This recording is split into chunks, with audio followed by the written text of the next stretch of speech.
Hello students, अब हम करने जा रहे हैं फैराडेज लॉ का रिवीजन। ठीक है ना।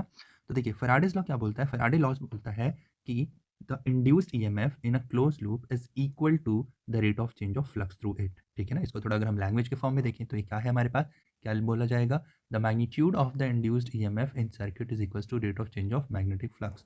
तो अगर मैं ईएमएफ की बात करूंगा तो ये रहेगा मेरे पास ई, जिसको मैं क्या लिखूंगा, minus of d phi upon d t. ठीक है ना। यहाँ पे मैं लिखूँगा कितना, d phi B upon d t. और ये क्या रहेगा मेरे पास, ये रहेगा मेरे पास इंड्यूस्ड ईएमएफ। ठीक है ना। अब इसमें जो है माइनस साइन है ये फैराडे ने नहीं एक्सप्लेन किया था। ठीक है ना। बाकी इन्होंने ये एक्सप्लेन कर दिया था कि रेट ऑफ चेंज जो है फ्लक्स का वही आपका क्या करता है, ईएमएफ को प्रोड्यूस करता है। ठीक है ना। अब क्या होता है, अगर मान लेते हैं एन नंबर ऑफ टर्न्स है तो हम लिख सकते हैं for n number of turns हम लिख सकते हैं इस केस में ईएमएफ जो प्रोड्यूस होगा वो होगा minus of n times of d phi B upon d t. ठीक है बच्चों। तो ये हो जाएगा हमारे पास फैराडेज लॉ। अब हम बच्चों समझने वाले हैं लेंस लॉ। तो इस लॉ में अगर आप देखोगे तो देखो हमने थोड़ी देर पहले आपको बताया था कि फैराडेज लॉ में ये जो माइनस का साइन है ना, ये फैराडे नहीं एक्सप्लेन कर पाया था। तो इसको किसने एक्सप्लेन किया था, इसको किया था एक्सप्लेन लेंज ने। ठीक है ना। तो लेंज ने इस माइनस साइन का मतलब बताया। ठीक है ना।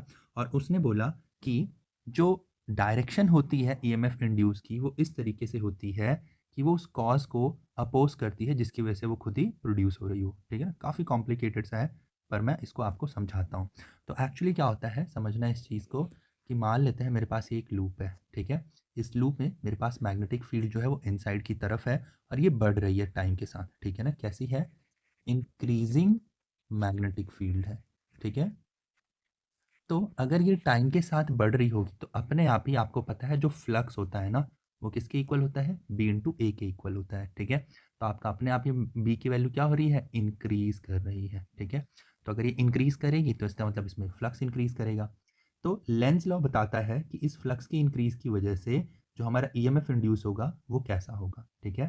तो लेंज ये बोलता है लेंज लॉ के अकॉर्डिंग कि जो भी आपके पास ईएमएफ इंड्यूस होगा वो इस बढ़ते हुए फ्लक्स को क्या करने की कोशिश करेगा, कम करने की कोशिश करेगा। ठीक है ना। तो माइनस साइन जो होता है वो यही एक्सप्लेन करने के लिए होता है कि वो कॉज को अपने सप्रेस करता है। ठीक है। तो अगर मैं लैंग्वेज वाइज बोलूँ तो इसको आप ऐसे लिख सकते हैं। तो अगर हम लॉ को देखें तो देखिए लॉ क्या कहता है। लॉ बोलता है the polarity of induced EMF is such that it tends to produce a current which opposes the change in flux that produced it. ठीक है। तो बस यही समझना है, मैं आपको फिर से समझा देता हूँ इसको कैसे इंटरप्रेट करना है। मान लेते हैं यही मेरे पास फिर से ये लूप है। ठीक है। लूप में मान लेते हैं मैग्नेटिक फील्ड अंदर की ओर है जो कि अपनी वैल्यू को बढ़ा रहा है। तो अपने आप ही इसमें इस तरीके से करंट को प्रोड्यूस होना होगा, करंट इस तरीके से इंड्यूस होएगी ना जो कि इस बढ़ते हुए मैग्नेटिक फील्ड को क्या करे, अपोज करे। तो सिंपल सी बात है, अगर आपको किसी भी लूप में, मान लेता हूँ मेरे पास एक लूप है, इस लूप में अगर करंट इधर की ओर होगी तो आपको पता है ये जो होगा मैग्नेटिक फील्ड प्रोड्यूस करेगा आउटवर्ड साइड में। ठीक है ना। और जो एक्सटर्नल मैग्नेटिक फील्ड है वो कैसी है आपके पास, इनवर्ड है। तो आपको पता है ये जो इंड्यूस वाला है, इंड्यूस वाला कैसा करेगा, आउटवर्ड। ठीक है।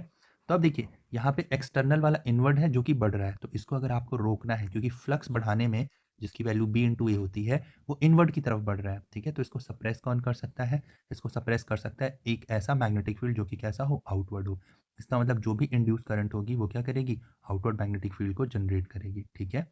एंड इससे क्या हो जाएगा, हम इस एक्सटर्नल मैग्नेटिक फील्ड को क्या कर पाएंगे, सप्रेस कर पाएंगे। ठीक है ना। तो यही तो ये बोल रहा है लॉ। ठीक है ना। इसमें ना एक माइनस का साइन है।